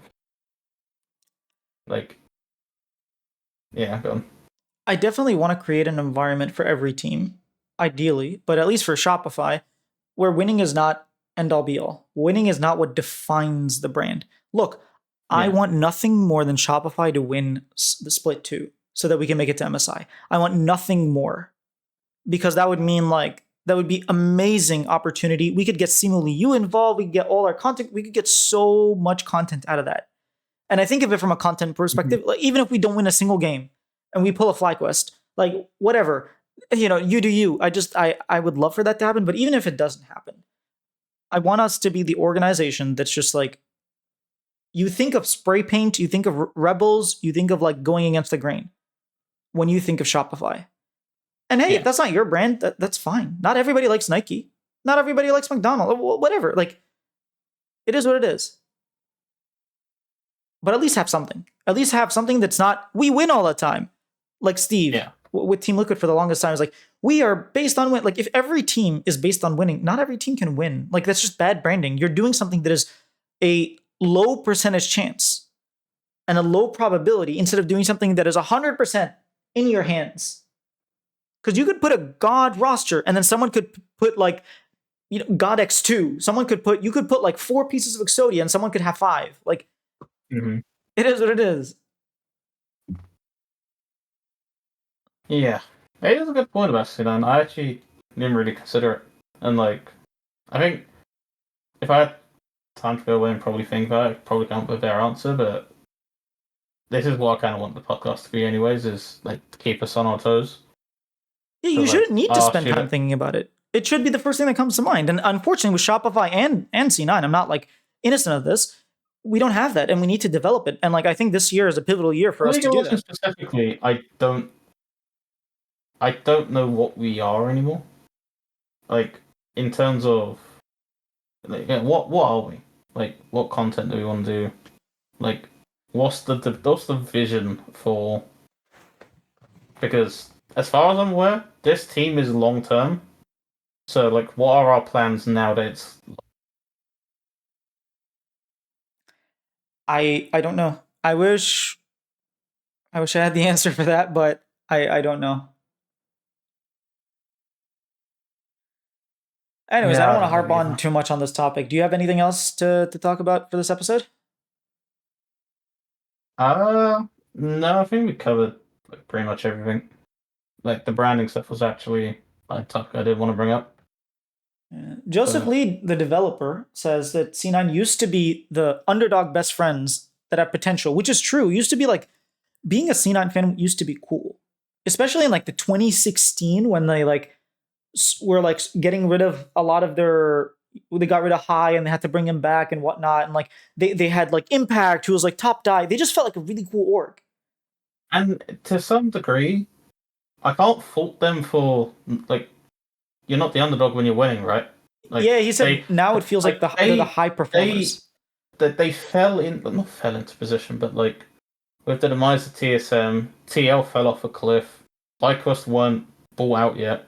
There was like who's going to take like that mantelpiece? And it just fell into C9's hands because they're the most popular org left, right? So So C9 did like, not do a good job of being a TSM. Like when TSM fell from his grace, C9 did not do a good job of being like, we are LCS. Because I for the think that longest time, TSM were that. transpired into their roster as well because even when we were winning, it was sporadic. It was in moments rather than this is now their sustained period of success where TL had like the 4 in a row, TSM had multiple in a row when they were dominating, and then now it's just like everyone's fighting for it again. Yeah, I mean selfishly, I want Shopify to be that team. Like, hey, if you want cool, if like you want to be the part of the cool kids club, you know where to be. If you want to be part of the boring like Cloud9, Team Liquid, like sure, FlyQuest is cool, but like you know we're the true OGs. Like we come from StarCraft, brother. That's what I want Shopify to be. But at the same time, I do want like every single team to have an amazing brand because what that does is it gets people to watch the league. I want 100,000 people lined up, or not lined up, but online watching every single C9 game, and 100,000 people watching FlyQuest, and 100,000 people watching I will Dignitas. say, I am looking forward to next year for them.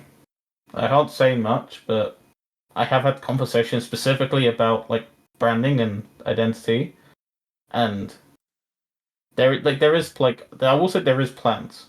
Like I don't think they're just sitting on like what they have. I think last year's was an improvement because I think the year before that is tragic. I will From agree with you. Last year was an improvement over like 2023. like, and I think they will slowly improve that again because uh, they need to be like they shouldn't. It should be a minimum that they are on TL and FlyQuest's level for like how they market themselves. Like it that's the minimum in my opinion because like they have the most outside of his TL combine them now for championships. Well, TL has Or they 5. C9 has they won six because 4, they 6. Yeah, 6.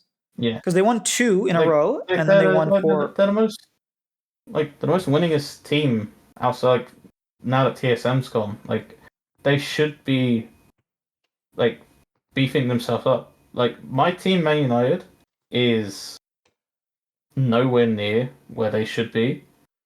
Their engagements are through the roof. Like they still sell out the most tickets, even though they're lingering middle of the table.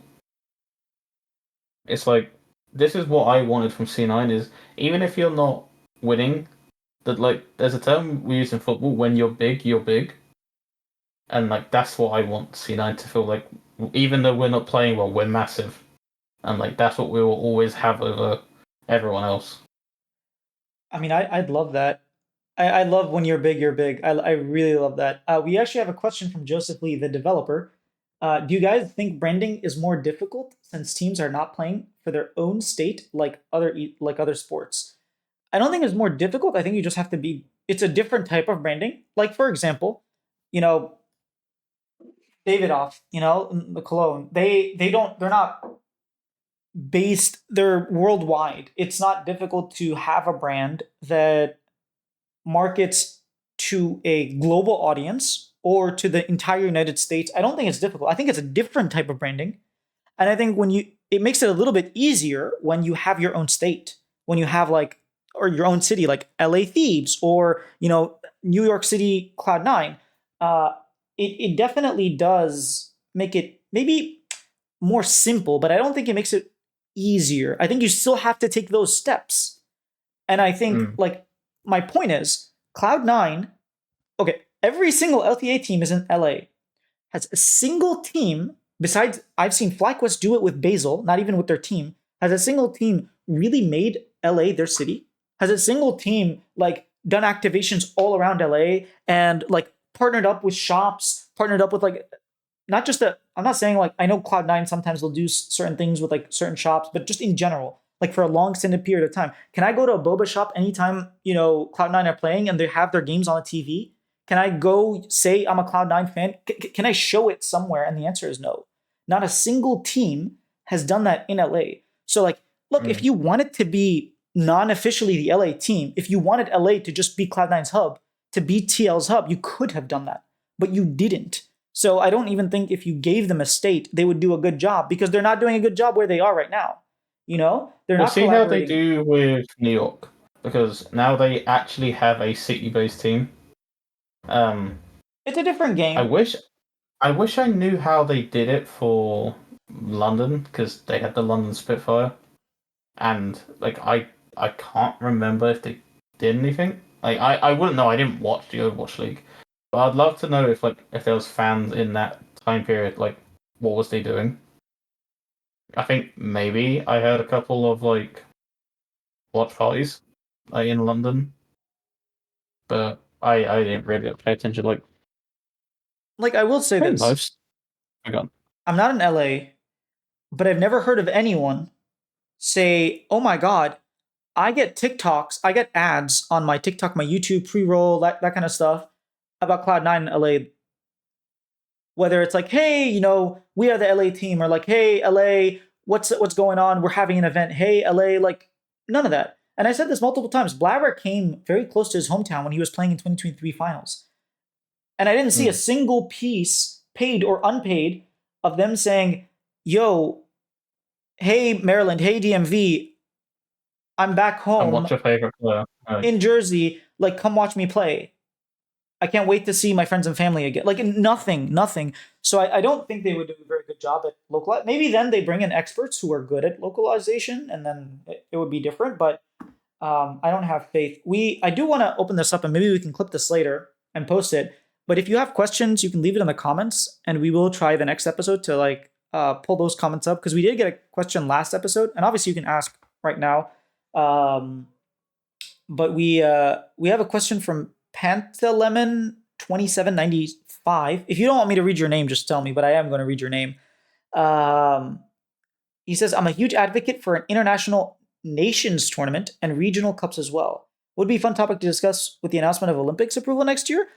I think I'm gonna wait to see what the Olympics does before really hitting this topic. I don't know mm. how well it would go, uh, because I feel like with the Olympics, you can expect like the best of the best to do the best. With If we're having an NA team and a Mexican team and like a team from Peru and a team from like Slovenia and a team from Poland, like I don't know that we're going to be able to get the best of the best. And so I don't know that we're going to like enjoy it as much. I'm actually curious to see what happens. Do you have any thoughts on that? I think it's way too early to tell, like how things are gonna go.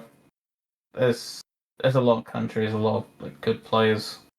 So It'll be entertaining for Korea and China and yeah, Taiwan and maybe I don't Vietnam, but think that's it. there's like with the World Cup, you have Europeans that are good, you have South Americans that are good. Like you don't have that really in league. We're literally waiting for Korea, China, Taiwan has some decent players.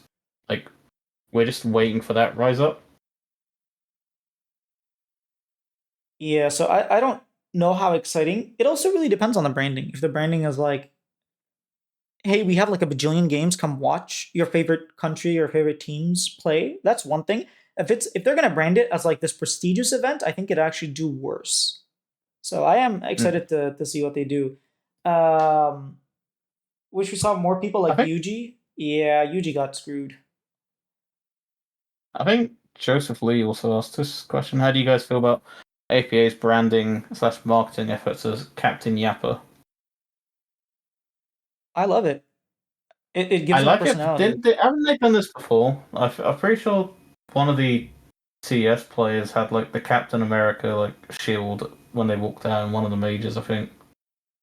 I mean, I I think. love it. Mm, It gives them a personality. It makes people like come up with memes and fan art. It just engages the community. I think any branding right now is better than no it branding. sticks, right? Like that's what I'm thinking as well. Like it sticks Yeah. because when it does well, everyone's gonna be saying that. When it doesn't, it just gets memed. Yeah, so I love it. I'm hoping that Pala Faker is kind of funny, and it's not as funny as Captain Yappa, I will be honest. Like, I'm looking at everyone on our team, Sayus, B-Boy, I'm pretty sure Captain Yappa is like one of the best ones out there right now. Mm. Um so yeah, I'm a fan. How do you feel about it, Joseph?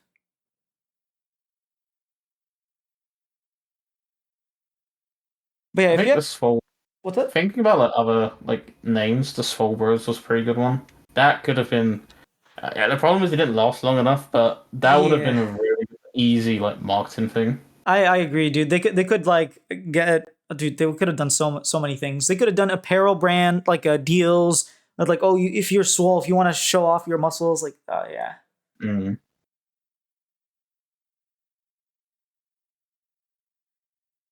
Oh yeah, thoughts on Luminosity coming in with big money?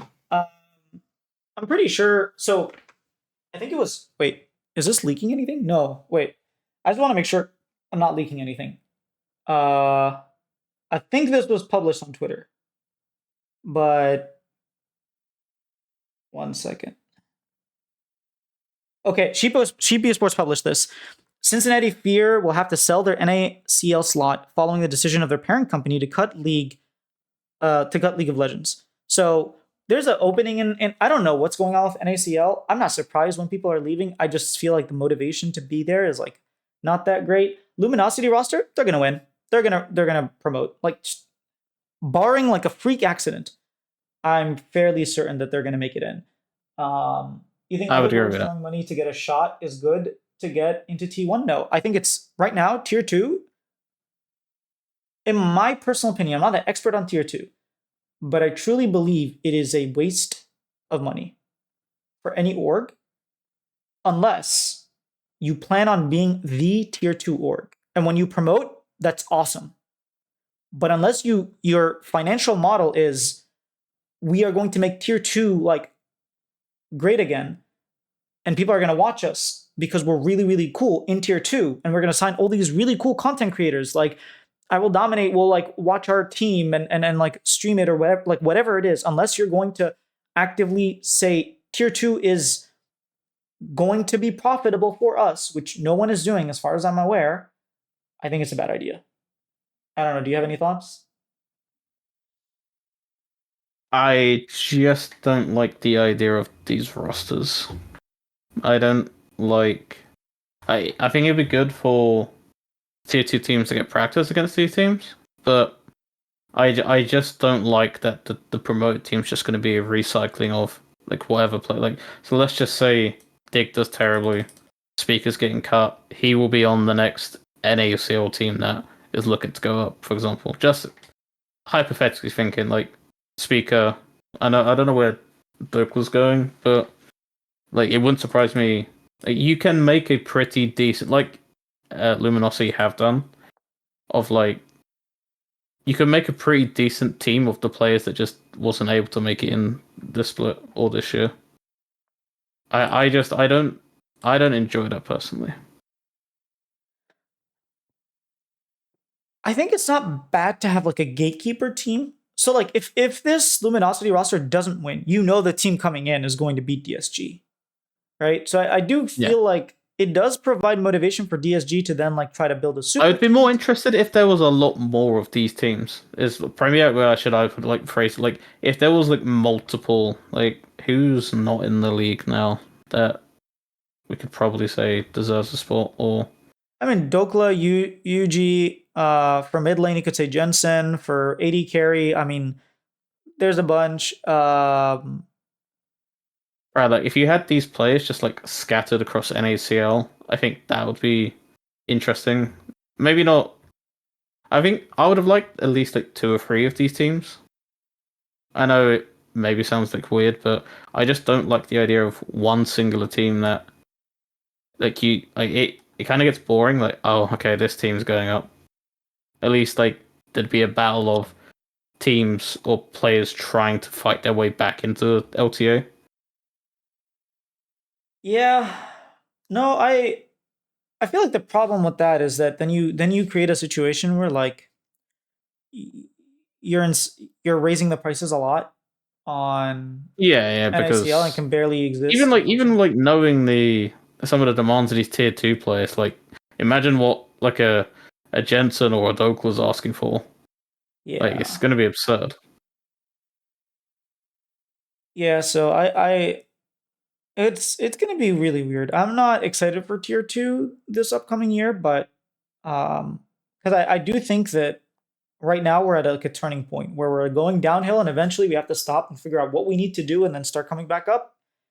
And I don't know when that's gonna You happen. think it's because of the lack of like noticeable brands? So like in year 1 of VCT, you had the likes of G2, FaZe, etc. down in tier 2, trying to fight TSM as well. Like you had all these big known money orgs trying to push their way up, but there's just no motivation for any of the like big names to try and come into tier 2.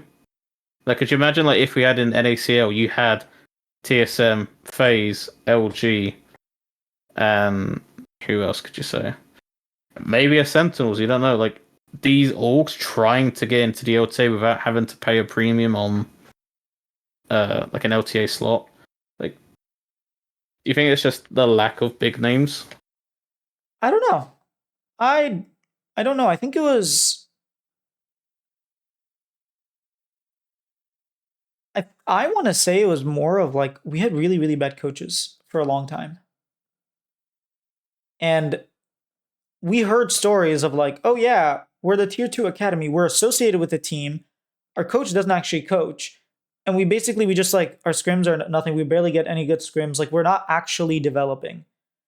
And I think the idea of franchise models was like, you're going to focus on developing because kind of like what Gen G did, you are going to be able to, well, we don't have a luxury cap, but for them, there's a luxury tax.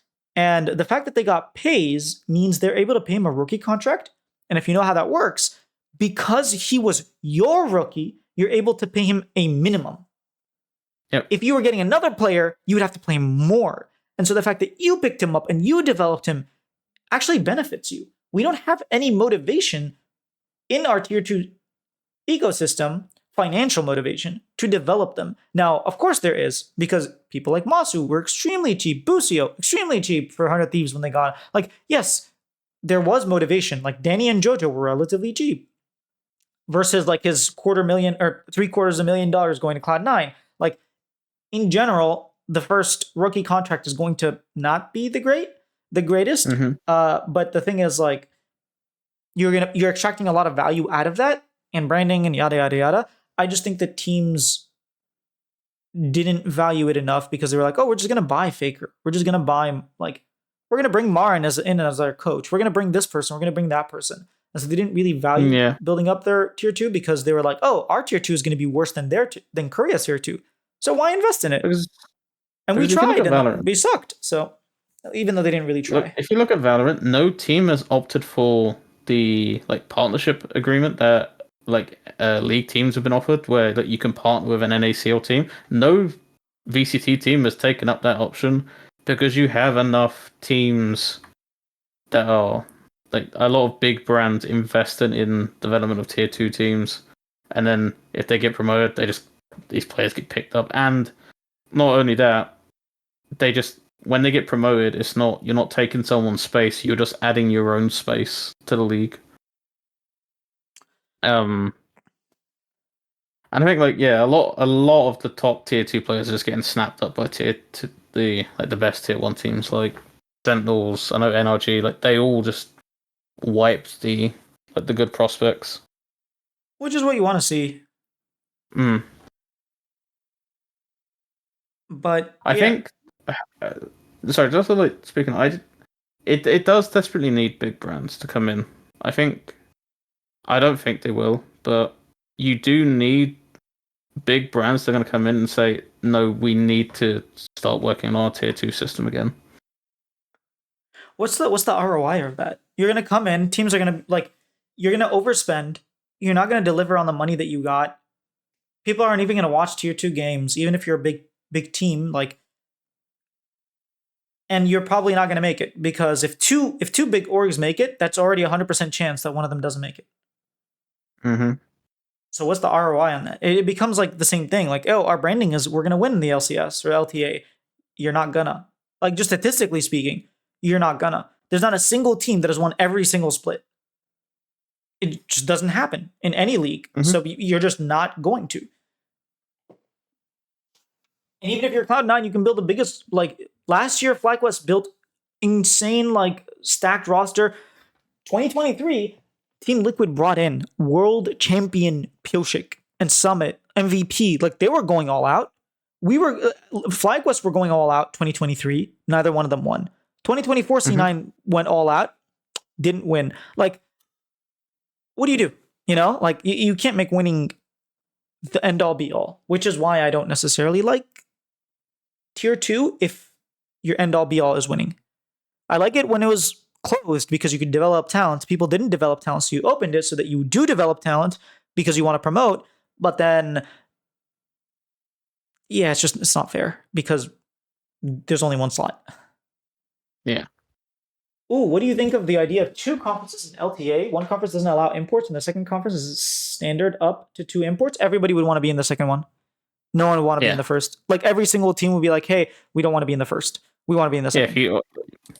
Because there was literally a report, like wasn't it last year, that the teams are asking for more import slots. I think it was literally every single year or something. Yeah, I don't think Riot could do that. Anyways, it would be very detrimental to the first conference's ability to compete with the second conference. Yeah, I agree. All right, this has been almost 2 hours. Not bad. It was fun episode. Again, if you have questions, what's up? I said time flies when you're having fun. It does. But yeah, if you guys have questions for next episode, leave them in the comments. We're looking for a way to actually maybe have someone call in, like a video call in, or if you have like you record your question, audio or video, and we could play it on stream and then answer. I think that would be really cool. We don't know exactly how we're gonna do that yet, but at least for now, written comments we'll have like a little segment towards the end where we answer people's questions. Thanks everybody for watching. We'll see you next week. Next week we're going back to Wednesday, so it was just this week we kind of had to do Thursday, but starting next week we'll be back on Wednesdays. Bye guys.